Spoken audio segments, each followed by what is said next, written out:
요즘같이 건조한 날씨에 우리 몸에서 민감하게 반응하는 부위, 바로 피부라고 할 수 있죠. 그중에서도 특히나 이맘때 더 주의해야 되는 피부 질환이 바로 건선인데요. 오늘은 건선의 원인과 증상 그리고 치료법에 대해 자세히 살펴보는 시간입니다. 요즘같이 건조할 때 더 악화되는 피부 질환들 그중에 하나가 건선이라고요. 그렇죠. 많이들 찾아오십니까? 네, 많이 찾아오실 수밖에 없는 것이 근본적인 치료가 잘 안 되기 때문에 건선이. 네, 장기적인 이제 그 관리가 좀 필요하신 질환입니다. 그러다 보니까 이제 여름에 좀 괜찮으셨다가 네. 이제 가을 되면서 한두 번씩 오셔서 약 좀 또 올라올라 그래요. 그래서 약 지어 가시고 그러신 분들이 많이 계시죠. 피부 질환이 특히나 금방 낫질 않는 것 같아요.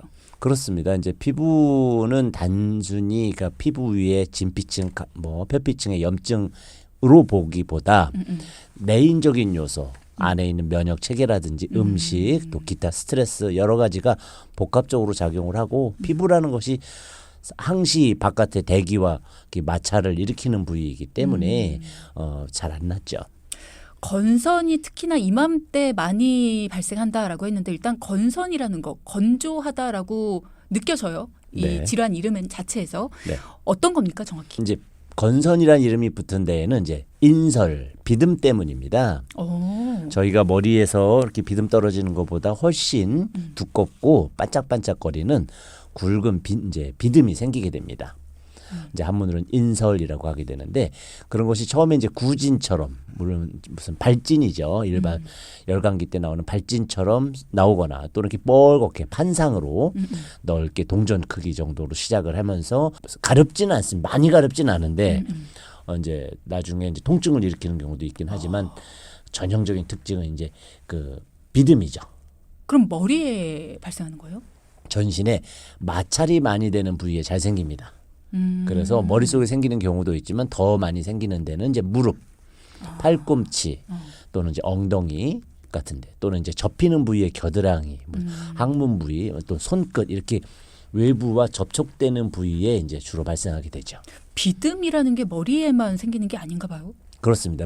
비듬이라는 것이 그러니까 피부가 탈락하는 모든 저희가 이제 목욕을 하기 때문에 비듬을 잘 안 보여서 그렇지 내 피부가 갖고 지금 있는 피부는 한 달에 한 번 정도는 다 벗겨집니다.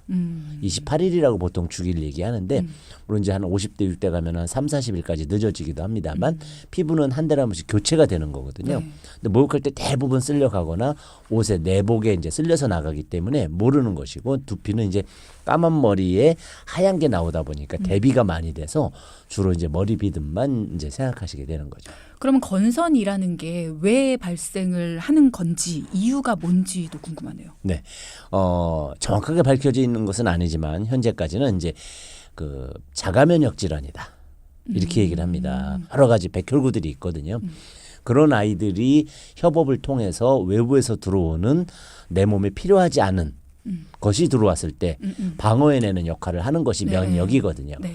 근데 그 면역 세포들이 이제 내 세포인데 공격을 하는 경우들이 생깁니다. 좋은 애들까지도. 그렇습니다. 네. 뭐 그래서 나타나는 여러 가지 질환들이 많이 있는데 관절에도 생기고 피부에도 생기는데 특히 피부에 있는 표피 세포를 이제 적군으로 오인해서 공격했을 때 얘들이 28일까지 살아있지 못하고 그 전에 떨어져 나가는 거죠. 또 떨어져서 아직 각질화돼서 나가지도 않았는데 밑에서 자꾸 만들어서 올립니다. 밀어내야 되니까 이제 그러면서 계속 층층이 겹겹이 쌓여서 올라가기 때문에 부풀어 오르고 그것이 껍질처럼 벗겨지면서 비듬을 형성하게 되는 거죠. 혹시 손톱에도 건선이 생길 수가 있나요? 라는 말씀을 주셨네요. 손톱에도 생겨요? 네, 많이 생깁니다. 손톱 주변에도 많이 생기고 두피 머리 그 나는 자리 있죠. 그 부위에도 많이 생기고 해서 손가락 발가락에만 특이하게 또는 손바닥 발바닥에 특이하게 이렇게 생기는 분들도 많이 계십니다. 손톱을 우리가 피부라고 볼 수 있어요? 손톱 인근이 이제 문제가 되고요. 또 이제 오래 노출되게 되면 전체 환자의 한 3분의 2, 한 30% 정도는 관절염으로도 가거든요. 이제 그 관절염처럼 관절 속에까지 이제 피부가 남이세포라고 이제 임파구가 공격을 하면 이제 옮겨갈 수 있는 것처럼 손톱에도 생길 수가 있습니다. 그러면 자가 면역 질환 중에 하나다라고 보고 있다라고 말씀을 하셨는데 네. 그렇기 때문에 지금 이 건선이 있는 분들이 나중에 심해지면 다른 자가 면역 질환도 함께 올 수 있다. 다른 자가 면역 질환이라기보다 가장 흔하게 나타나는 것은 이제 관절염입니다. 관절염으로 이제 다른 증상들은 몸 상태가 안 좋으면 동시에 서로 건선이 당뇨를 유발하거나 고혈압을 유발하는 것이 아니고 같이 생기는 것이고요. 이제 건선 같은 경우에 직접 유발을 되는 가장 흔한 것은 이제 관절염이 되겠죠. 그럼 그 관절염도 자가 면역 질환? 그렇습니다. 자가 면역성 관절염이어서 이제 피부 손이나 손가락 관절에도 많이 생기거든요. 네. 손가락 관절에 뻘겋게 건선이 그냥 딱지가 막 앉아가지고 보기 싫게 있으면서 관절이 변형되고 부풀어 오르고 이제 그러면서 통증을 유발하고 이런 식으로 이제 나타나는 질환이 이제 가장 많이 유발된 합병증이죠. 전염되나요? 네, 전염되지 않습니다. 자가 면역이라는 것은 내 몸에서 이제 문제가 발생돼 속에서 문제를 발생해서 나온 것이기 때문에 또 비듬이 막 자꾸 그래서 옷 벗을 때 후루룩 떨어지고 막 하니까 이제 불결해 보이고 하지만 크게 불결한 것은 아닙니다. 내 피부이기 때문에 그리고 그 옮지도 않고 전염되지 않기 때문에 크게 걱정하지 않으셔도 됩니다. 그래서 간혹 가다가 이 건선이 있으신 분들이 목욕탕에 네. 가시는 걸 굉장히 꺼려하시고 네. 또 그런 분들이 오셨을 때 많은 분들이 아니 어떻게 저러면서 탕에 들어와. 네. 이렇게 막 수근수근 되시는 것도 많이 봤거든요. 네, 그렇죠. 네. 사실은 이제 그 인설이 보긴 좋지 않. 뭐 비듬도 마찬가지 아닙니까? 저희가 비듬이 들어온 건 아닌데 비듬이 떨어지면 이제 불결하게 생각을 하는 것이 결국은 내 몸에서 나간 노폐물, 빠져나간 찌꺼기라는 이제 인식 때문에 충분히 그렇게 이제 느낄 수가 있고요. 또 이제 그 목욕탕 같은 데 가는 것을 별로 그렇게 권해드리지는 않습니다. 저희가 건선 환자분이 목욕탕 물은 좀 뜨거운 편이거든요. 그래서 집에서 자주 샤워를 하거나 이렇게 온수에 담그는 건 보습을 위해서 굉장히 권장을 하지만 대중 목욕탕에 이렇게 그 뜨거운데 가시는 것은 그닥 좋지 않기 때문에 대부분 제 집에서 이렇게 그 샤워를 하시거나 반신욕을 하시는 경우가 많죠. 우리가 보통 건조한 피부에 스팀을 쬐준다 그러잖아요. 네. 약간 뜨거운 기운? 네. 이런 게 도움이 될 거라고 생각을 하는데 그렇지 않은가 봐요. 뜨겁진 않고요. 따뜻한 이 좋습니다. 보습이 좋은 것이고 또 이제 온도는 너무 뜨겁지 않은 것이 좋고 이 정도의 습도를 권장해 드리죠. 그렇군요. 그러면 건선이 더 잘 발생하는 피부 타입도 있습니까? 우리가 중성, 뭐 건성. 타입이라기보다 유전적인 소인을 띱니다. 유전적인 예, 소인. 유전자적으로 어떤 유전 패턴을 갖고 있을 땐 건선이 오고 또 건선이 왔을 때 어떤 유전자 패턴이 또 있으면 이제 건선 관절염 가는 것도 유전적인 패턴을 따라가기 때문에 유전자형이 있다고 보시면 됩니다. 그러면 우리 엄마가 건선이면 나도 건선일 가능성이 높고 이런 게 있는 거예요? 가능성은 있지만 유전자적으로 있기 때문에 잘 안 낫는 것이지 꼭 이제 대물림 되거나 그런 것은 아니라고 보셔도 됩니다. 그러니까 회복력에 대한 부분이 유전자적으로 영향을 미친다라는 건가요? 회복력에 대한 부분이 아니고 발생에 대한 부분인 거죠. 그 자가 면역 상태가 유발된다는 거죠. 그 자기가 타고나서 그런 유전자형을 갖고 태어난다는 뜻입니다. 그러면은 내 아이도 그럴 수 있겠다라는 걱정을 충분히 하실 것 같은데. 그럴 수도 있습니다만 실제로 전체 인구의 1% 정도이기 때문에 그다지 많이 발생하는 것은 아니고요. 전 세계에서는 한 2%에서 3% 정도 되지만 이제 국내는 한 좀 동양인이 좀 덜 발생합니다. 한 1, 2% 정도 되기 때문에 그다지 많은 편은 아닙니다. 신기하네요. 근데 왜 이렇게 제 주변에 많죠? 건선과 또 이렇게 오해할 만한 피부 질환들을 갖고 계신 분들도 많이 있으시죠. 어떤 게 오인될 만한가요? 그러니까 머릿속에 나타날 때는 이제 그 지루성 피부염, 지루성 두피염이라고 하는 것이 또 건선과 굉장히 유사하고요. 네. 그리고 이제 손바닥에 이제 나타나는 그 뭐 우리가 무좀이라든지 또는 이제 아장풍이라 그래서 나타나는 경우에는 건선에 의한 이제 그 농포성 염증이 있습니다. 하고 좀 다르게 이제 나타나거든요. 근데 겉으로 보기엔 비슷한데 한쪽은 농과 통증이 있고 건선은 그렇지 않은 아장풍 같은 경우에는 이제 농이 아니고 진물이죠. 그리고 엄청 가렵습니다. 근데 겉보기에는 비슷하거든요. 이제 그런 식으로 또는 다른 아토피 같은 것들하고 또 유사하게 이제 자세히 들여다봐야만 이거 인설이 많으니까 뭐 이렇구나 이렇게 구분할 수가 있는 그런 것들 때문에 이제 헷갈려하시는 분들이 많이 있으십니다. 주부습진인 줄 알고 병원을 갔는데 건선이라고 하더라고요. 이 두 가지도 좀 헷갈립니까? 그럼요, 많이 헷갈립니다. 그 습진은 이제 사실은 어떤 특별한 병명이라기보다 이제 가렵고 그리고 이제 빨개지고 그렇죠. 그리고 붓고 이런 세 가지 증상이 있는 모든 피부염을 다 습진이라고 하는 겁니다. 물론 이제 초반엔 주로 물집이 부기가 있다가 후반에는 태선화 과정이라 해서 색소 침착과 딱딱해지고 색소가 침착되는 형태로 이제 발전합니다만 모든 피부 증상이 이제 사실은 습진형이고 비습진형으로서 습진이 아닌 피부 질환이 소량 있는 것인데 그 중에 하나가 이제 건선인 거거든요. 그래서 주부습진은 이제 주로 가렵거나 트거나 이런 이제 증상이 주로 있으신 피부 질환인 것이고 건선은 이제 자가 면역 질환에 의해서 이제 주로 손바닥에 나타났을 때 통증이 동반되고 또는 농이 생기고 하기 때문에 오히려 그냥 이제 발생했을 때는 오해하실 수가 있지만 진단상으로는 전혀 다른 질환이 되는 거죠. 통증, 피부 질환의 통증이라 좀 연결이 안 되긴 해요. 어떤 식으로 아파요? 당연히 이제 통증 갈라지기 때문에 저희가 손에 상처 나면 어떻습니까? 이제 연필 깎다가 손을 베면 아프죠. 그래서 이제 그걸 피부 질환으로 우리가 대부분 생각할 때는 가렵다를 연상하는 그쵸. 경우가 많은데 통증이 있는 피부 질환도 굉장히 많고요. 예를 들어서 대상포진 같은 경우도 처음엔 가려움이 살짝 오지만 통증으로 주로 발생하잖아요. 스치기만 해도 아프. 그렇죠. 그런 식으로 어떤 내 몸의 신경의 어떤 부분을 건드리느냐에 따라 좀 다른 것이라서 통증이 꽤 심한 편에 속합니다. 일단 총 정리를 해주시면 지금 내가 피부 질환이 좀 생겼는데 이렇다면 건선이다 라고 내가 스스로 판단할 수 있는 증상들 뭐가 있을까요? 제일 중요한 것은 인설이죠. 굉장히 많이 가루가 떨어집니다. 그러면서 이제 점점 퍼지거든요.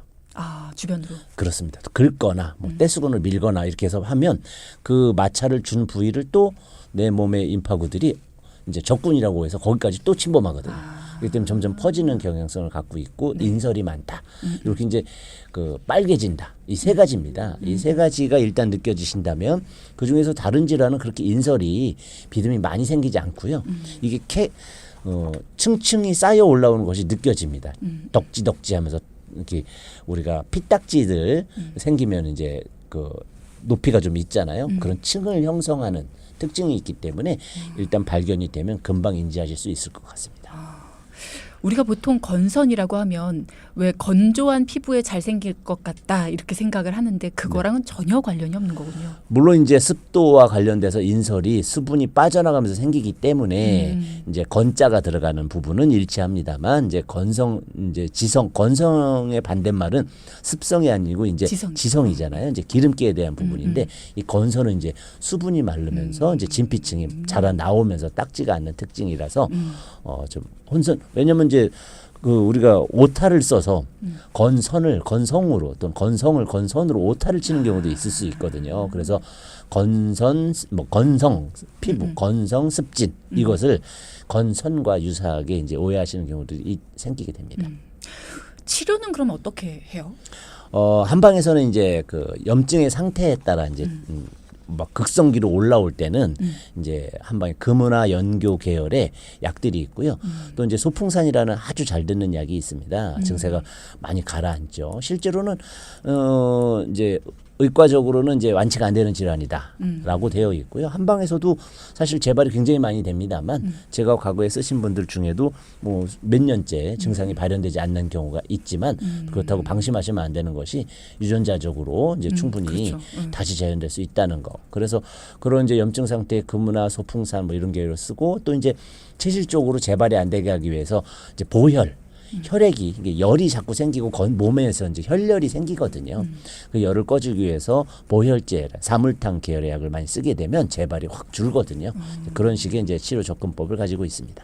그러면 건선은 치료를 할 때 먹는 약으로 치료를 하는 거예요? 거의 약으로 이제 면역계라는 것 자체가 내부에 이제 골수나 흉선이나 이런 이제 림프구를 형성하고 이제 그 하는 요소들이어서 내장에서 직접 컨트롤 들이지 않고 근골격계처럼 외과적인 처치에 의해서는 큰 효과가 있지 않습니다. 만약에 건선 치료를 받고 나서 흉터가 남았다. 네. 근데 흉터가 내가 좀 뭐 얼굴이나 뭐 이렇게 팔, 뭐 손 이런 쪽에 너무 노출된 곳이라서 나는 흉터를 좀 없애고 싶다. 이런 경우에도 치료가 가능한가요? 그 좀 조심하셔야 되는 것이 이제 그 부분을 치료하기 위해서 여기까지 처치를 했을 때 그 처치 자체가 자극이 돼서 건선이 재발할 수도 있기 때문에 건선 자체가 굉장히 그 난치병이기 때문에 그것을 지나가고 나서 이제 이게 화상 흔적처럼 뭐 색소를 지우고 이런 치료보다는 재발 방지에 주력하는 것이 더 옳다고 생각합니다. 그렇군요. 이런 질문 주셨네요. 건선 치료를 받고 싶은데요. 병원 선택은 어떤 기준으로 해야 될까요? 이런 거 되게 고민 많으신 것 같아요. 그렇죠. 왜냐하면 특히 이렇게 치료가 안 되는 병으로 되어 있는 경우에는 뭐 이렇게 말씀드리면 좀 죄송합니다만 뭐 어느 병원을 가나 비슷하다고 보셔야 될 것 같습니다. 왜냐하면 치료법이 없으면 이제 의과적 한방은 아까 말씀드렸고 이제 양방 의과적으로는 이제 아무래도 스테로이드라든지 뭐 이런 것들을 좀 쓰게 되거든요. 이제 그런 것들로 해서 일시적으로 염증을 가라앉히게 되는 거라서 또는 이제 물론 이제 건선의 종류에 따라서 물방울 건선 같은 경우에 이제 서양약에서는 이제 항생제 같은 걸 쓰기도 합니다. 그럴 때 저희가 금은화 연교 계열의 이제 약을 소풍활혈탕 이런 걸 사용하게 되는데 처방은 제가 이렇게 공개적으로 말씀드렸듯이 한방도 비슷한 처방을 쓰기 때문에 가까운 데서 치료 경험이 있으신 그 한의사나 의사시라면 비슷한 처방 사용하실 것 같습니다. 수분 크림을 바르면 낫는다라는 분들도 있는데 이 말도 맞나요? 수분 크림을 발라서 나으셨다면 아직 건선이 되지 않으신 분일 수 있습니다. 건선이 아닌데, 그러니까 버즘 형태죠. 그러니까 우리가 건선을 볼 때 마른 버즘이라고 하잖아요. 네. 왜 형태를 동반하는데 거기에 층층이 캐가 쌓이는 것이 이제 건선인데 버즘의 형태일 땐 이제 우리가 수분 버즘은 사실은 그 피부염 자리에 곰팡이 감염이 된 거거든요. 근데 이제 곰팡이도 내 면역이 좋으신 분들은 수분만 잘 유지해서 저절로 낫거나 한번 그 인설이 벗겨지고 나면 말끔하게 낫는 분들이 계십니다. 또는 술이라든지 어떤 이제 약물이라든지 이런 것에 의한 독성으로 일시적으로 버즘이 오신 분들은 아마 거기에 해당되는 것이 아닌가 생각되네요. 이맘때쯤 건선으로 좀 고생하시는 분들께 마지막으로 당부.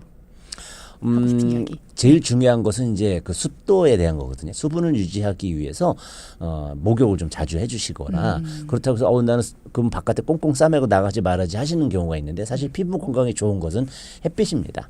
저희가 이제 자외선 치료를 또 별도로 해드리는 경우들도 있거든요. 그런 것처럼 근데 오래 하시는 건 아니고 목욕은 15분 내지 20분 미지근한 물로 햇볕은 5분 내지 10분 매일.